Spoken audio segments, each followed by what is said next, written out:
I still remember the way her voice cut through the quiet of my Pennsylvania home. "You shouldn't be living here by yourself," my daughter-in-law said, her smile sweet but sharp enough to wound. At first, I wanted to believe she cared. I wanted to believe her sudden concern was real. But you learn after enough years that sometimes love hides betrayal, and betrayal wears the mask of kindness. Before I go further, this is just the start of my true story of betrayal and resilience. Tell me, where are you watching from? Because what I thought was care soon became control. What I believed was help became harm. And the woman I trusted to stand beside my son became the very person who starved me in my own home.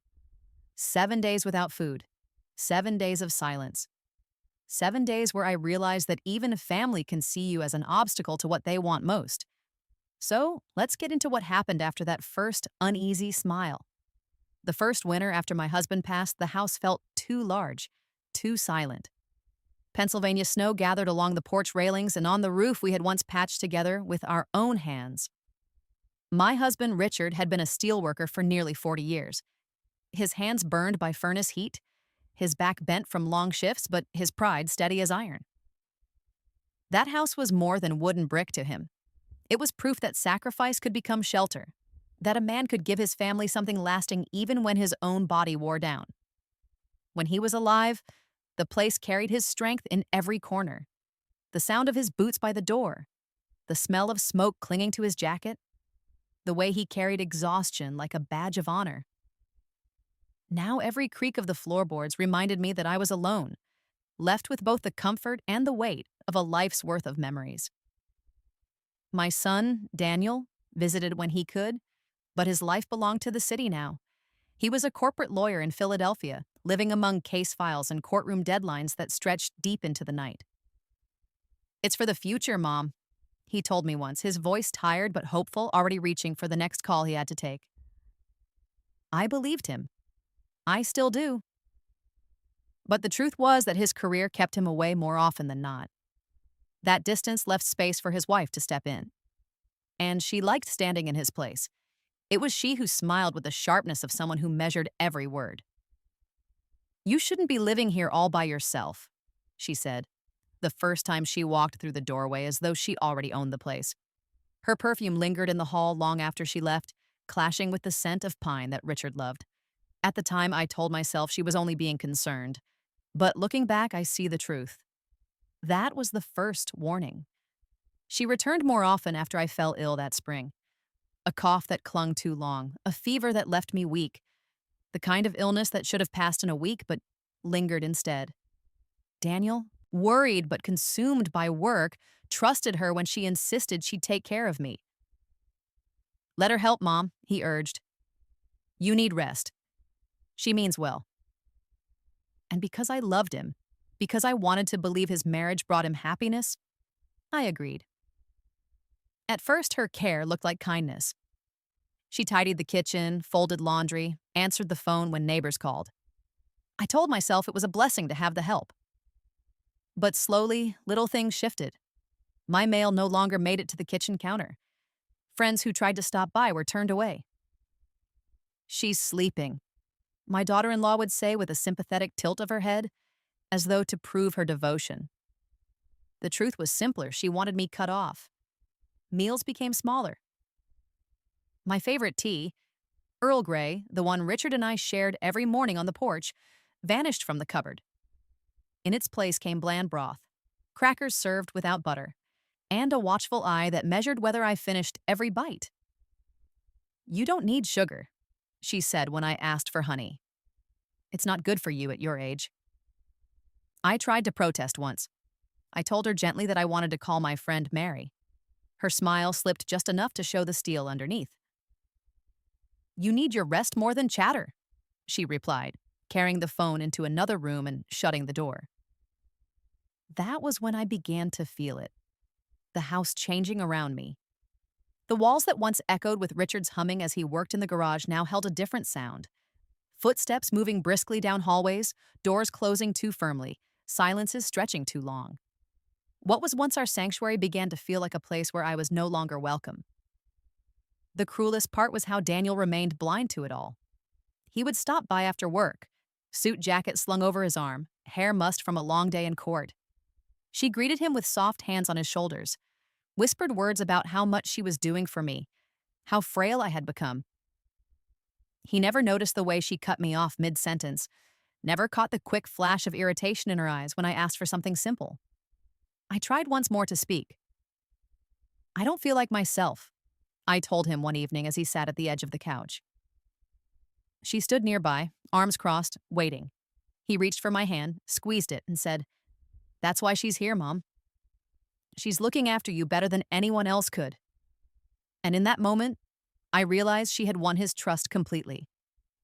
That night, I lay awake in my bed, staring at the ceiling fan as it turned slowly above me. The house creaked in its familiar way, yet I felt as though I no longer belonged inside it. The shadows seemed deeper, pressing down like a weight I could not shake. Something whispered in me that I was not sick in the way they thought. I was being made sick. Breakfast dwindled to half a slice of toast. Lunch became not necessary. Supper, once the heart of our evenings when Richard was alive, shrunk to a spoonful of broth, served with that same smile that made me feel like a child who had misbehaved. I wanted to believe I was imagining it. But then I saw her at the dining table one evening, a full plate of roast chicken and potatoes before her while I was given a bowl of plain rice.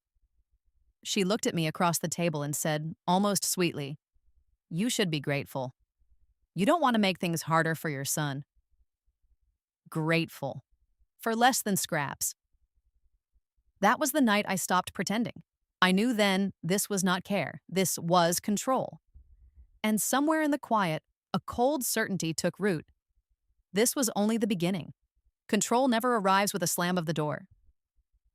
It seeps in like cold air through cracks in the windows, until one morning you wake and realize the whole house feels colder than it used to. That was how she tightened her hold on me, so slowly that even I questioned whether it was happening at all. First, it was the phone. One evening, I asked if she could bring it to me so I could call Mary. "You need rest more than chatter," she said again, her hand already pulling the receiver out of reach.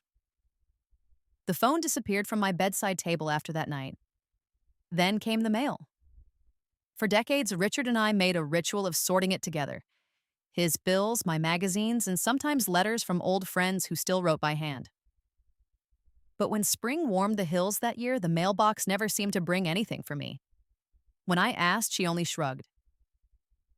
"Nothing important." I wanted to believe her. I wanted to believe my friends had simply grown busy, or that time had dulled our ties. But the silence began to ache like hunger. Meals, too, shifted from comfort to something calculated. When Richard was alive, supper was sacred. He would come home from the mill with smoke on his jacket, tired but determined, and I would have soup simmering on the stove. We would eat slowly, filling the air with talk about the children, the neighbors, even small things like whether the dog needed a bath. Supper meant belonging, but under her watch, food became rationed like punishment. Crackers without butter, toast so thin it was barely worth chewing. Tea watered down until it tasted like nothing at all. "The doctor said light meals, Brian," she reminded me, though no doctor had spoken to me. She kept Daniel in the dark. He would come by after a 12-hour day in court, his tie loosened, exhaustion heavy in his eyes. She welcomed him with the softness of a wife who appeared devoted. "She barely ate today," she'd tell him, shaking her head, her voice thick with false worry. "I'm doing my best, but she's so frail." And he believed her. I tried once to contradict her, to say aloud that I wasn't frail, that I could make my own choices. But the words caught in my throat when I saw his relief at her supposed care. He needed to believe it. He needed to believe his wife was good.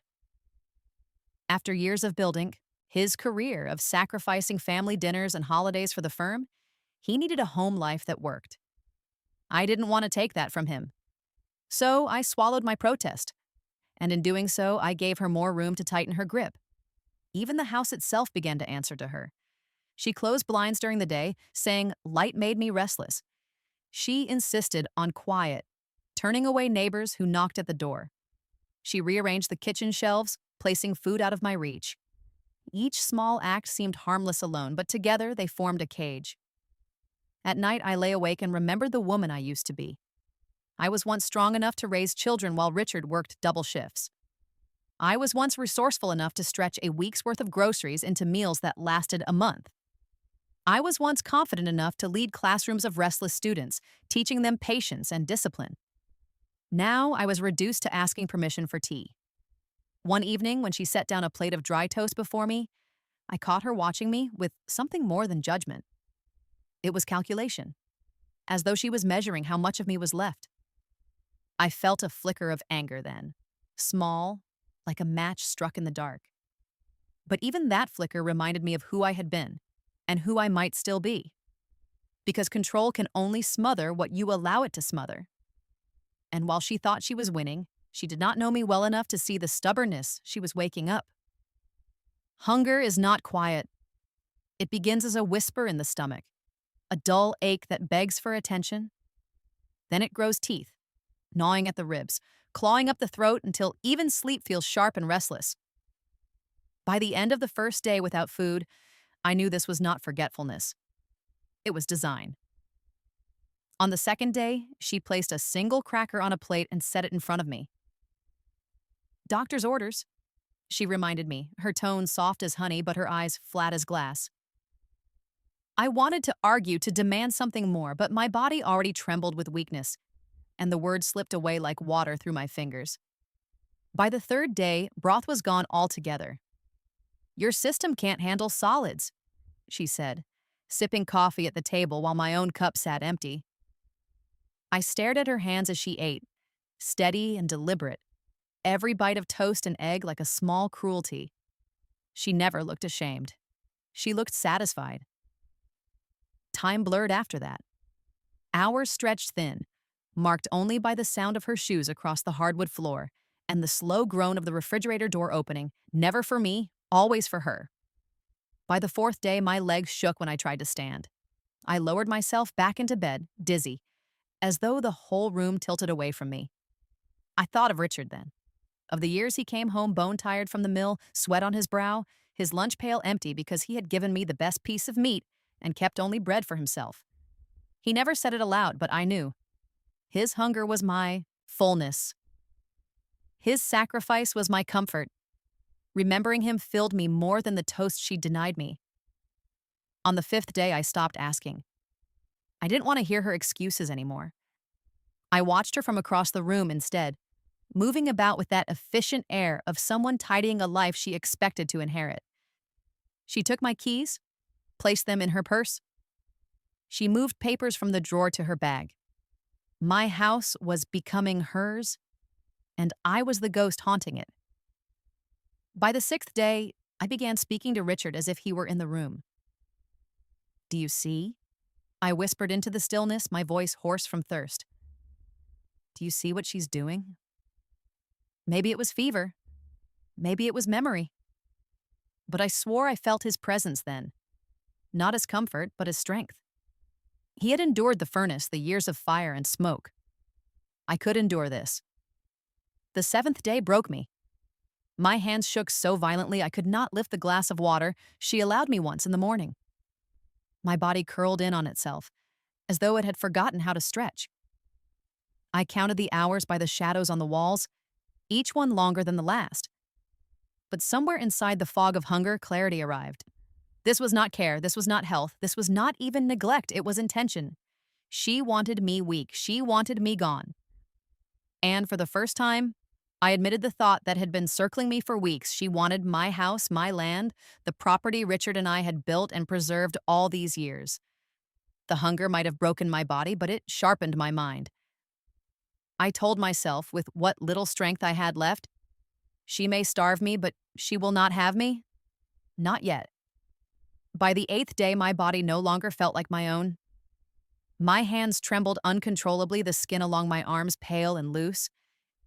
Even the simplest act, lifting my head from the pillow, felt like trying to move stone. I had grown smaller in my own bed, shrinking into the mattress as though the house itself were swallowing me whole. Sometimes I thought I heard Richard's boots by the door, the familiar thud-thud, The way he would drop his lunch pail and sigh, the smell of smoke that always clung to his jacket. Once in the haze of hunger, I even whispered, "You're home."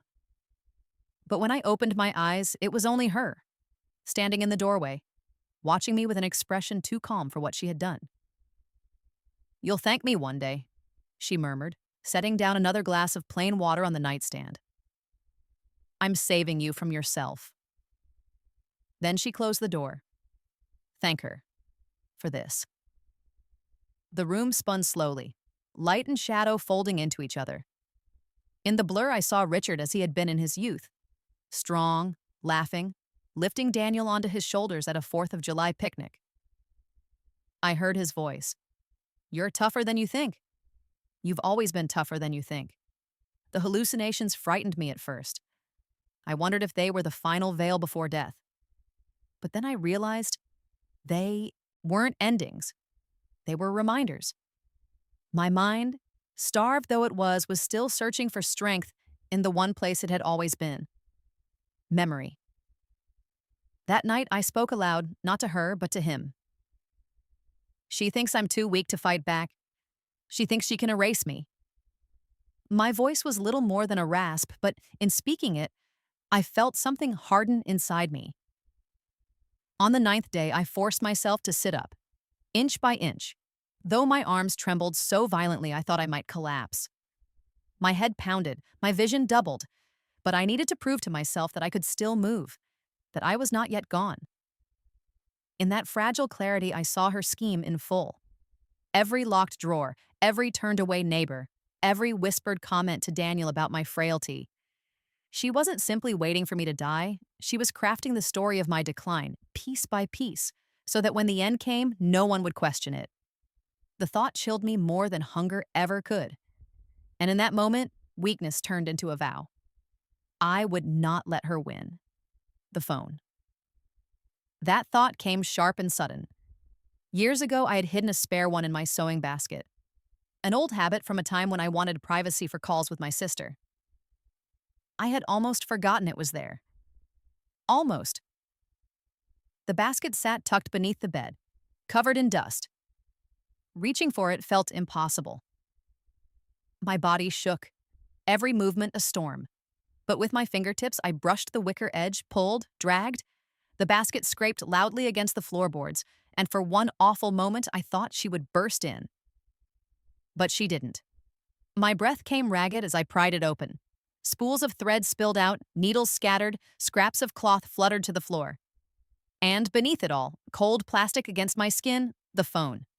My hands shook so violently I nearly dropped it. But with the last strength I had, I pressed the buttons, whispering a single name when the line opened. Mary.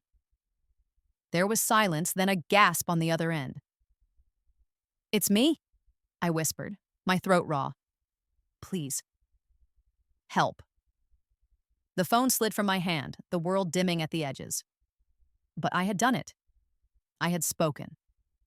I had broken her silence. And in that collapse, even as my body gave way, my heart steadied. Because no matter how tightly she had tried to hold me, I had found a crack in her grip. I had chosen to live. I don't remember if I fainted or simply drifted into a sleep that felt too deep. But when I opened my eyes again, the world was brighter, sharper. The curtains had been pulled back, sunlight spilling across the floor in a way it hadn't for weeks. For a moment, I thought Richard had done it, the way he used to every morning. Then I heard her voice. Mary. She was at my side, her hand on mine, her face pale with shock. "Oh my God, what has she done to you?" I tried to answer, but my throat cracked only a whisper. Mary leaned closer, brushing back my hair with a tenderness I hadn't felt in months. "It's all right. You called? I'm here now." The door creaked behind her, and my daughter-in-law's footsteps entered the room. She stopped short when she saw Mary. For the first time, her mask slipped. Surprise, anger, calculation, all flickered across her face before she smoothed it back into false concern. "You shouldn't be here," she said firmly. "She needs rest, not visitors." Mary turned, her voice steady as steel. What she needs is food, water, and a doctor. And I've already called for both. The silence that followed was thick enough to choke on. My daughter-in-law's jaw tightened, but she didn't argue. For the first time, she wasn't in control. When the paramedics arrived, the house filled with movement and urgency. They spoke in clipped voices, lifting me gently, their hands efficient but kind. I caught fragments. Malnourished. Dehydration. 7 days at least. Mary hovered beside me, answering questions, her words spilling out, how neighbors had been turned away, how I had been isolated. My daughter-in-law followed them, protesting now. You don't understand. She's been sick. I've been taking care of her. But her words sounded hollow in the bright light of day, against the evidence of my trembling hands and hollow cheeks. As they carried me out on the stretcher, I turned my head toward the windows. For the first time in weeks, I saw my neighbors gathered at the edge of the lawn. Concern painted their faces, whispers passing between them. A few lifted their hands in small waves of encouragement, and I realized they had suspected something all along, but had been kept at bay. Mary walked beside me, her hand gripping mine. You're safe now, she said softly. She can't hide you anymore. The ride to the hospital blurred into fragments. Sirens, the press of oxygen against my face, the rush of cold air through the open ambulance doors. But beneath it all was a thread of calm.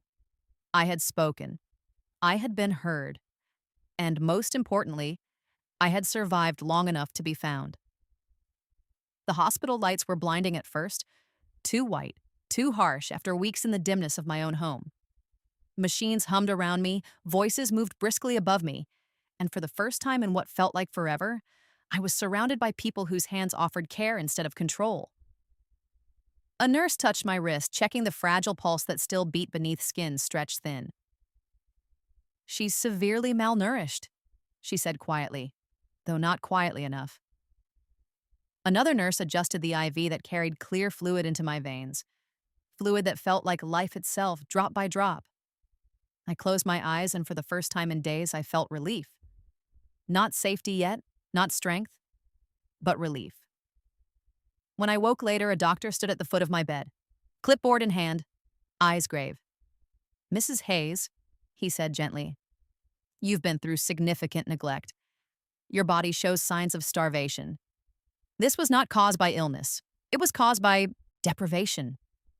The words settled into the room like a verdict. Not illness. Deprivation. I turned my face toward Mary, who sat faithfully by my side, her hand on the edge of the blanket. Her eyes shimmered, both furious and tender. I knew it, she whispered. I knew she was hurting you. It felt surreal, hearing the truth named aloud. For weeks I had been made to doubt myself, told my weakness was natural, my hunger a necessity, my voice unworthy of trust. Now strangers in white coats saw what I had lived.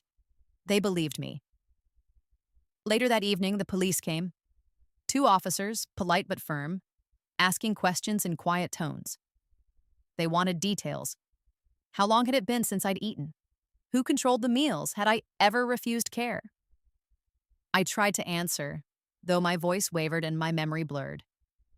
Mary filled in the gaps, telling them how she found me, what she'd witnessed when the daughter-in-law tried to block her from entering the house. Neighbors have been talking, one officer added. People say they were turned away when they came to check on you.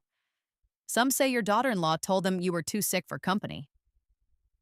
I nodded, though tears blurred my vision.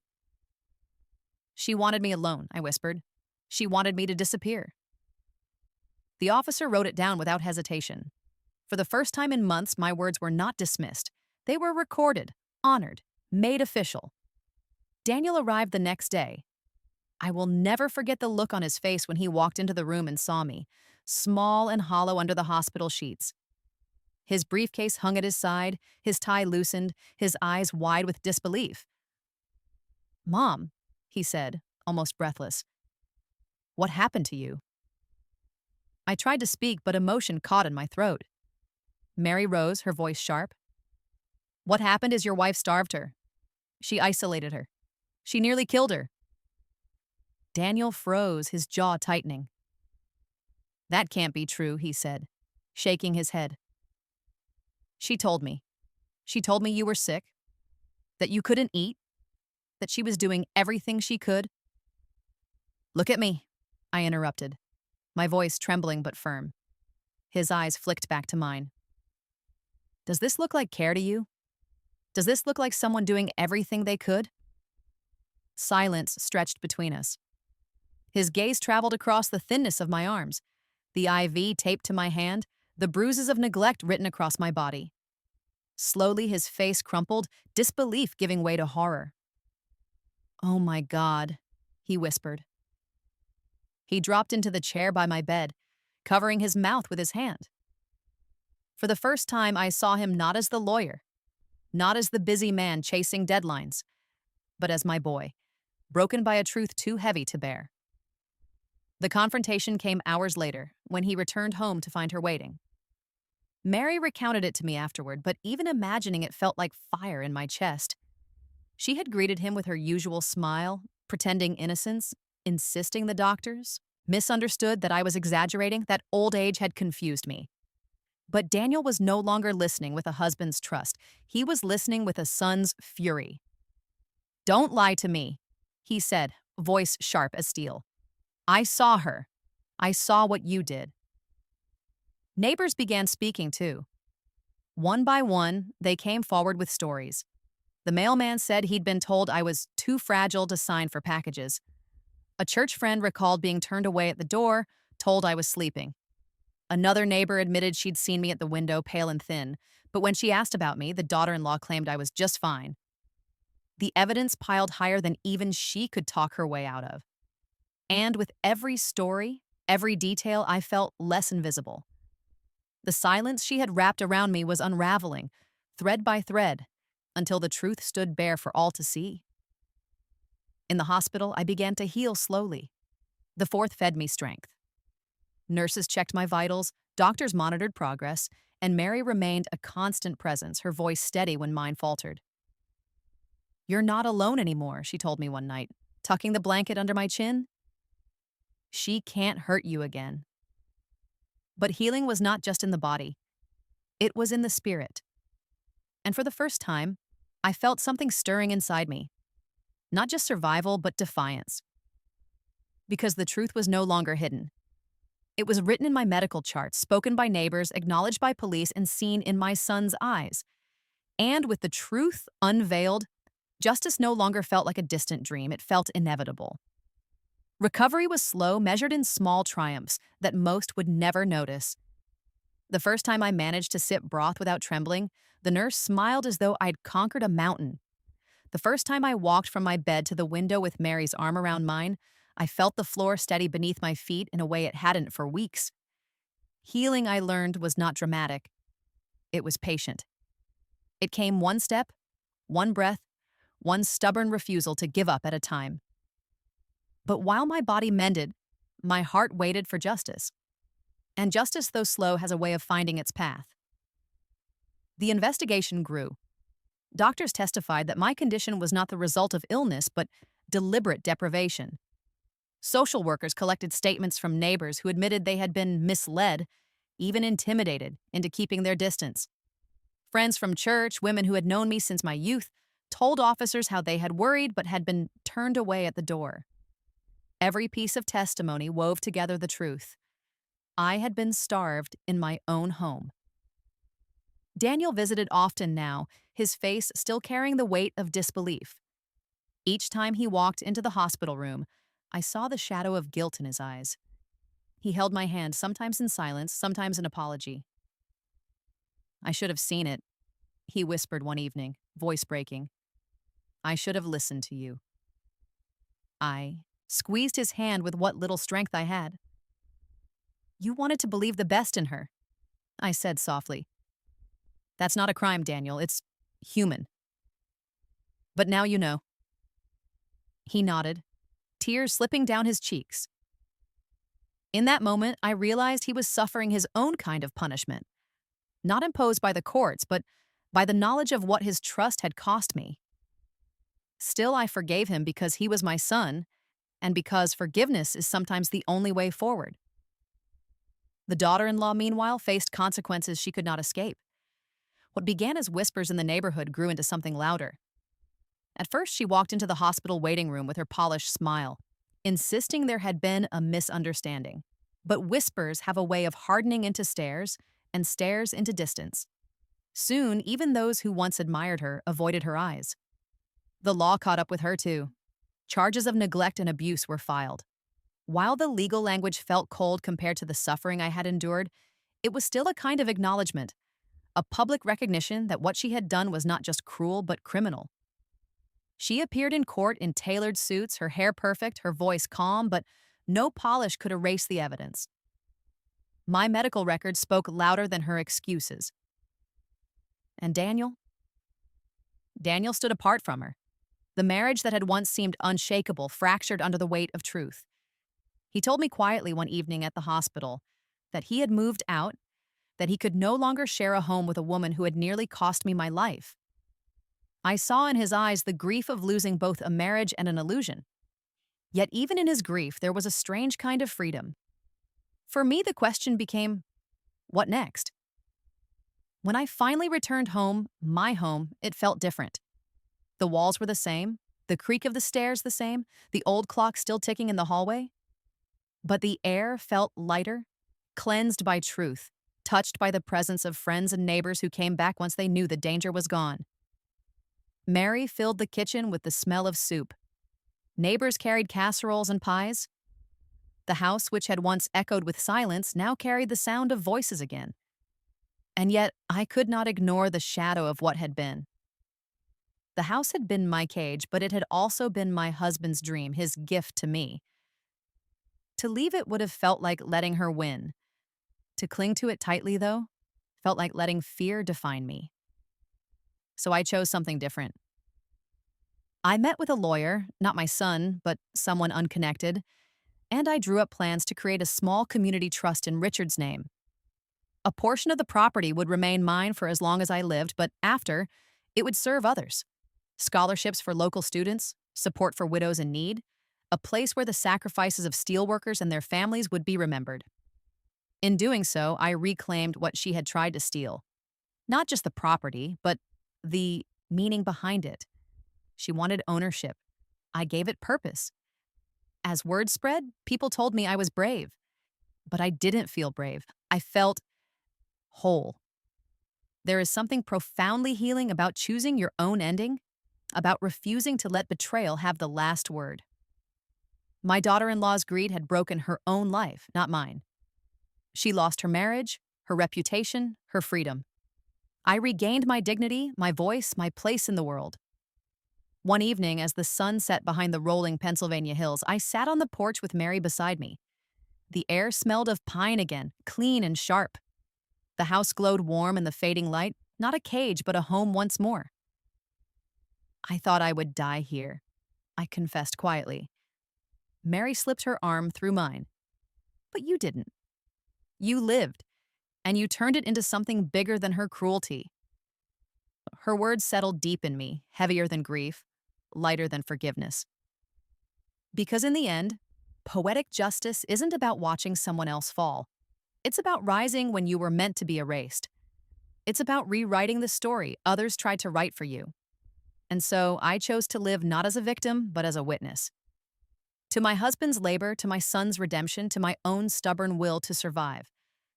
The hunger nearly took me, but it also gave me back a truth I had forgotten. I am stronger than anyone realized, even her.